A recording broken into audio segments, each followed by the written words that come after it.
Hello बच्चों, कैसे हैं आप सब। ईश्वर से कामना करती हूँ आप सब अपने घरों में स्वस्थ, सुरक्षित और खुश होंगे और साथ ही पढ़ाई भी कर रहे होंगे। बच्चों, आज हम हिंदी व्याकरण में पाठ 18 पढ़ेंगे और इसमें हम पत्र लेखन सीखेंगे, यानी लेटर राइटिंग। पत्र लिखित भाषा के अंतर्गत आता है। आज के मशीनी युग में संदेश भेजने के अनेक नए साधन उपलब्ध हो गए हैं, फिर भी पत्र लेखन का अपना स्थायी महत्व है। पत्रों के माध्यम से हम दूसरों तक अपनी बात लिखकर पहुंचा सकते हैं। हम कह सकते हैं सरल शब्दों में कि पत्र हमारे संदेश वाहक रहे हैं। किसी को कोई संदेश पहुंचाना हो तो पत्रों का सहारा लिया जाता है।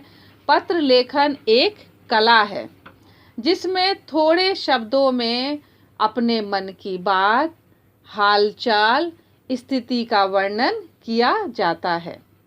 आजकल पत्रों का प्रचलन भले ही कम हो गया है, लेकिन इस विधा का अपना महत्व है।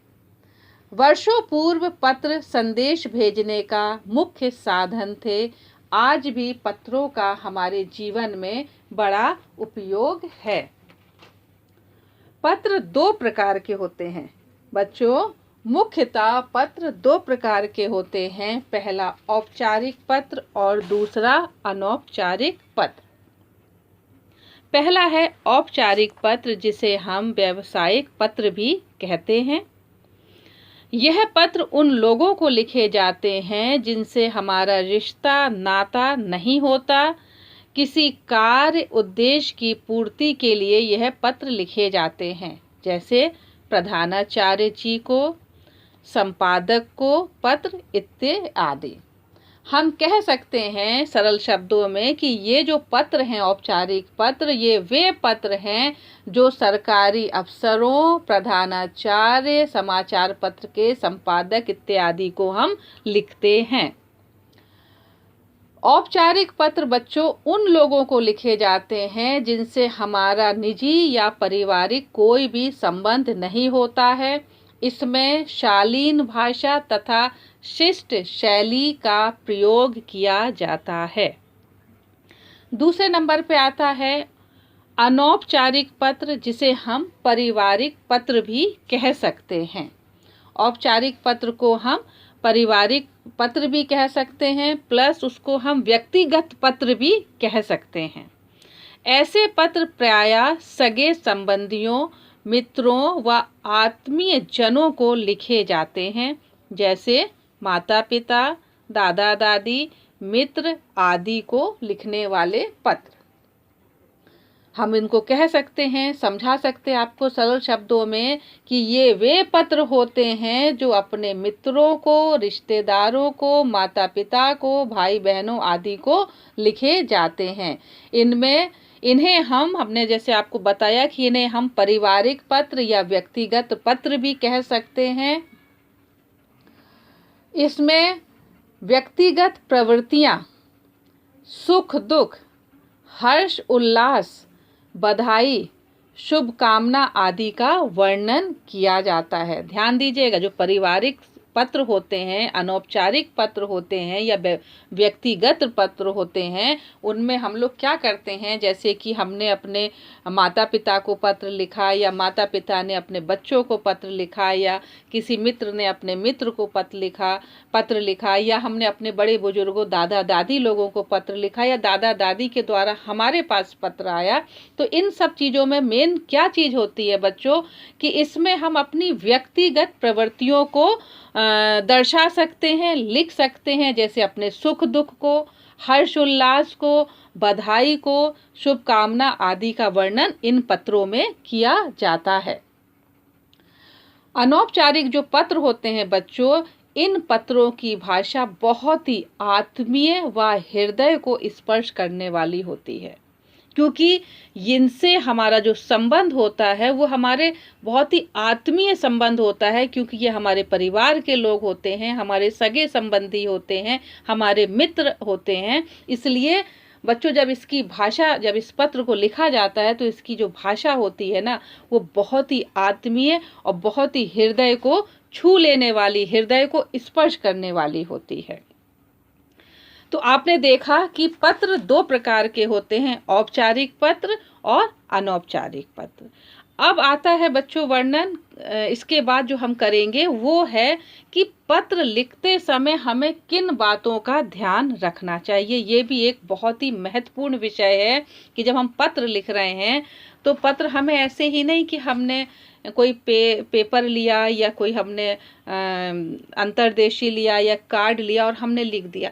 बच्चों उसको भी लिखने का एक तरीका होता है। जैसे मैंने आपको पहले बताया था कि पत्र लेखन भी एक कला है, जिसमें हम थोड़े शब्दों में अपने मन के भाव और अपनी सारी बातों को हम लिख सकते हैं। तो बच्चों हम देखेंगे कि जब पत्र लिखते समय हमें किन बातों का ध्यान रखना चाहिए कि हमारा पत्र लिखने में एक बहुत अच्छा हो। सबसे पहले पत्र की भाषा सरल, सहज और सुबोध होनी चाहिए, जिसे हम कह सकते हैं मधुर होनी चाहिए। पत्र की भाषा सरल, सहज और सुबोध होनी चाहिए। दूसरा, वाक्य छोटे छोटे व स्पष्ट अर्थ देने वाले होना चाहिए। जब हमारा जो हम सेंटेंस लिख रहे हैं उसका अर्थ निकलना चाहिए। तीसरे नंबर पे आता है बच्चों, विराम चिन्हों का प्रयोग सावधानी पूर्वक करना चाहिए। उनका उचित प्रयोग ना होने पर अर्थ बदलने का भय बना रहता है। जो भी विराम चिन्ह है बच्चों, जब हम पत्र लिख रहे हैं तो आपने देखा ना कि हमें उनका प्रयोग बहुत सावधानी पूर्वक करना है, क्योंकि अगर हमने उसका सही प्रयोग नहीं किया, उचित प्रयोग नहीं किया, तो अर्थ बदलने का भय बना रहता है कि हमने जो लिखा है कहीं उसका अर्थ पढ़ने वाला समझ पाए या ना समझ पाए। फिर आता है, पत्र में उचित स्थान पर पत्र लिखने वाले को अपना नाम पता, पाने वाले का नाम पता तथा दिनांक स्पष्ट रूप से लिखना चाहिए। ये मैं अभी आगे आपको फिर से बताऊंगी इस पॉइंट को, कि जब हम पत्र लिख चुकेंगे तो हमारा उसके बाद क्या कर्तव्य बनता है।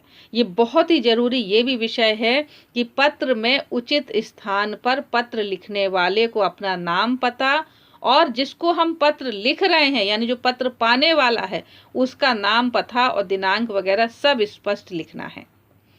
उचित संबोधन के साथ कम से कम शब्दों में अपनी बात लिखनी चाहिए। संबोधन भी हमें बड़ा सोच समझ के उचित करना है। ये पॉइंट भी मैं आपको आगे बताऊंगी। औपचारिक पत्रों में विषय जरूर लिखना चाहिए, जिसे हम सब्जेक्ट कहते हैं।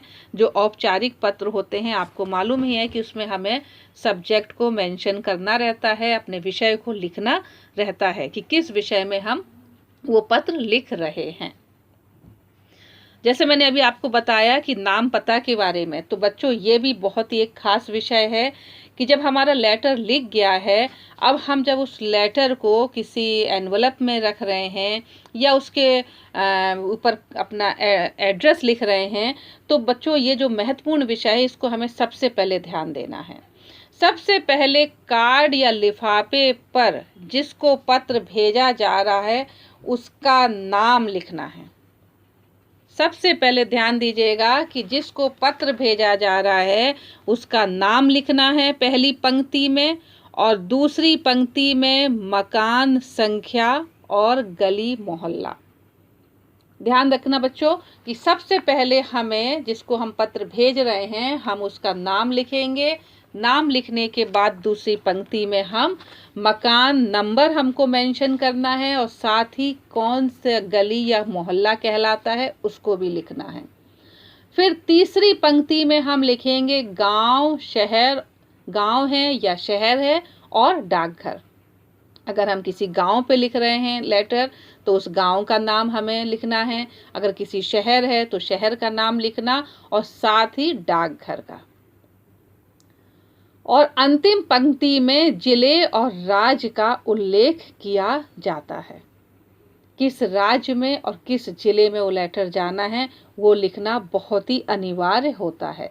तो आपने देखा, सबसे पहले जिसे हमने पत्र लिखा उसका नाम, दूसरी पंक्ति में हमने मकान की संख्या या मकान नंबर और गली मोहल्ला लिखा।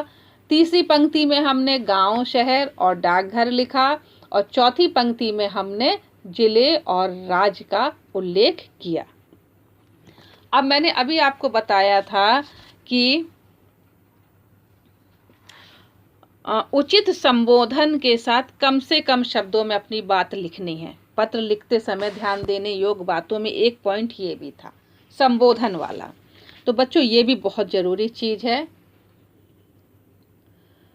अपने से बड़ों के लिए जो हम संबोधन करेंगे तो बच्चों ध्यान रखिएगा कि संबोधन में आदरणीय और पूजनीय शब्दों का प्रयोग करना है।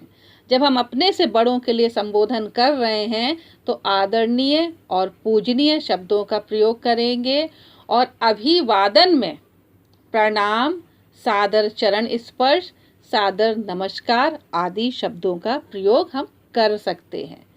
तो आपने देखा, अपने बड़ों के लिए संबोधन आदरणीय और पूजनीय, दोनों में से आपको जो अच्छा लगे आप उसको लिख सकते हैं। और अभिवादन में भी प्रणाम है या सादर चरण स्पर्श है या सादर नमस्कार आदि शब्दों का हमें प्रयोग करना चाहिए। और दूसरी खास चीज है, अपने बराबर वालों व अपने से छोटों के लिए। अभी तो हमने देखा अपनों से बड़ों के लिए हमें क्या संबोधन और क्या अभिवादन करना है। अब हमें अपने बराबर वालों और साथ ही अपने से छोटों के लिए तो संबोधन में हम प्रिय शब्द का प्रयोग कर सकते हैं और अभिवादन में मधुर स्मृतियाँ, नमस्कार आदि शब्दों का हमें प्रयोग करना चाहिए। तो ध्यान दे लीजिए फिर से आप लोग, संबोधन में छोटों और अपने बराबर वालों के लिए प्रिय और अभिवादन में मधुर स्मृतियाँ और नमस्कार आदि शब्दों का प्रयोग हमें करना चाहिए। तो आपने देखा कि आज हमने पत्र लेखन के अंतर्गत हमने देखा कि पत्र के कितने प्रकार होते हैं, साथ ही पत्र लिखते समय हमने खास जो हमें बातें ध्यान रखनी है ये भी हमने सीखा। और साथ ही हमने सीखा कि जब हम पत्र लिखते हैं तो हमें जो संबोधन करना है, जो अभिवादन करना है अपने बड़ों को, अपने बराबर वालों को या अपने से छोटों को, वो भी हमने सीखा। और साथ ही हमने देखा कि जब हम औपचारिक पत्र लिखते हैं तो उसमें हमें विषय लिखना भी अनिवार्य है। आशा करती हूँ बच्चों आज का पत्र लेखन चैप्टर आपको समझ में आ गया होगा और इस चैप्टर के जितने भी अभ्यास कार्य हैं आप स्कूल वेबसाइट से देखकर अपनी कॉपी में लिखें और उसे सीखें।